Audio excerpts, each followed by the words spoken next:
Bonjour à tous, soyez les bienvenus dans le forum du Club House. Nous allons refaire l'actualité des Girondins de Bordeaux avec Alain Baudron de Gold FM. Bonjour Alain. Bonjour Emmanuel, bonjour à toutes et à tous. Denis Grandjou d'RTL.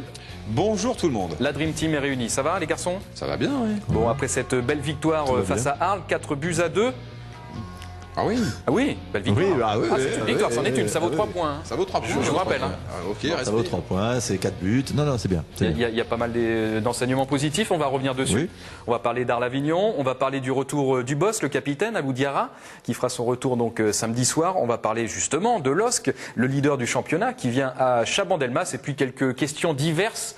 Variées.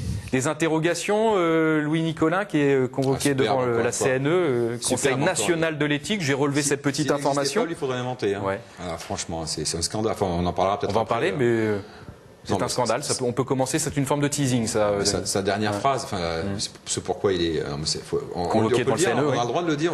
Je préfère que ça soit vous que moi. Je crois qu'il dit je vous pisse à l'arrêt, c'est ça? Il le dit. La classe, quoi. Il le dit. Il le dit en parlant le contexte, c'est en parlant des responsables, c'est ça, hein? Non, je crois que c'est la question lui était posée, Montpellier premier. Voilà. Ça doit, voilà. Dans les hautes sphères, ça doit faire rigoler ou un truc comme ça. Voilà. Ça va être ça. Mais c'est super d'avoir répondu ça. Oui, c'est du Louis Nicolin. Ouais, mais bon, on a connu d'autres présidents par le passé qui faisaient des réflexions un peu comme ça aussi. Ouais, mais il en fait pas loin d'ici, hein, à une certaine époque. Oui, mais bon, il en fait beaucoup quand même. Bon, voilà. On va parler aussi un peu de la Ligue des Champions. Oui. Il y avait une journée hier, Lyon. Oui, somptueuse. Belle équipe de Lyon. Belle équipe de Lyon. Ouais, et Yoann Gourcuff qui est sorti sur Civière. Tout ça, un petit mot aussi de Gérard Boilevin, l'abonné numéro 1. C'est le premier abonné de Girondin TV. C'est le premier qui a souscrit un abonnement. Il a une carte historique, quoi. Je ne sais pas si je vais le lire, mais il ne paye pas l'abonnement.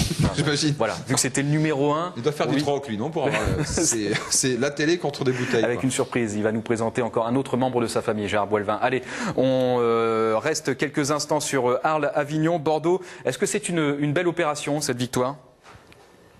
Alain, vas-y. Oui. Alain, Denis, oui, Alain. Est-ce qu'on l'a fait à pile ou face pour moi j'avais dit au départ que... On fait un toast ou pas pour savoir lequel des deux part en premier? Moi j'avais dit au départ que si on gagnait à Arles-Avignon, ça pouvait nous permettre de bien aborder les 3 matchs à venir. Lille, Saint-Etienne et Rennes, parce que voilà, on n'était pas battu par la Lanterne Rouge et on n'avait pas fait un faux pas.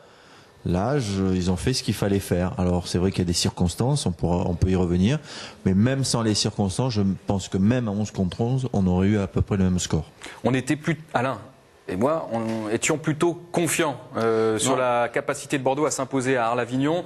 Denis, vous étiez un peu plus réservé. Vous étiez confiant parce que Arles est dernier et que Arles a toutes les peines du monde dans cette Ligue 1, je pense aussi. Ouais, moi, j'avoue que quand ils prennent le premier... D'accord, c'est faible. Mais enfin, n'empêche que les faibles, ils ont marqué le premier but. Oui. Et là, j'avoue, je me suis dit, oh non, là, je voulais vraiment pas avoir raison. Après, effectivement, il y a eu vraiment du mieux et Bordeaux a pris la mesure. Non, mais Denis, il marque le premier but parce que pendant 20 minutes, nous, on cadre pas. Si on cadre, on a 3-4 occasions qui sont belles. Si on les cadre, il n'y a plus de match au bout d'un quart d'heure. Il faudra enfin, d'ailleurs Jean Tigane en a parlé, il faut enfin cadrer. Voilà. Ça tire beaucoup, mais ça cadre pas. Donc, 30 tirs, je crois se mettre à l'abri, parce que 5 ou 6, même contre Arles, bon, après, effectivement, il y a 4 buts et on a toutes les raisons d'être optimiste, sans tomber non plus dans un optimisme béat. Est-ce que vous faites partie de ceux qui pensent qu'à 2-0, la partie aurait été différente?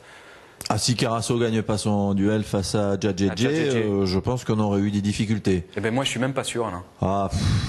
Ça aurait été évidemment plus compliqué, mais je suis même pas sûr. Je crois que c'est derrière qu'il y a le penalty, quoi, dans la foulée. C'est la même action. Dans la foulée.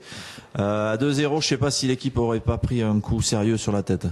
Mais techniquement, c'était pas très élevé. Non, mais on était largement supérieur, même avec part Kamel Meriem, on est d'accord. Même avec nos fautes techniques de temps en temps qu'on faisait aussi dans ce match, on s'en sortait, c'était suffisant. Mais à 2-0. Ouais, puis comme dit Alain, ce qui est important, c'est d'avoir gagné juste avant ce triptyque là, ces 3 matchs qui arrivent, qui sont pour le coup. Pour moi, c'était un tournant. Je l'avais dit à Fernando. Il y a les 3 points, on se met à l'abri, on n'est pas loin du haut. Voilà, et je pense que ils sont vraiment sur un terrain favorable avant d'affronter, commencer par les Lillois, quoi.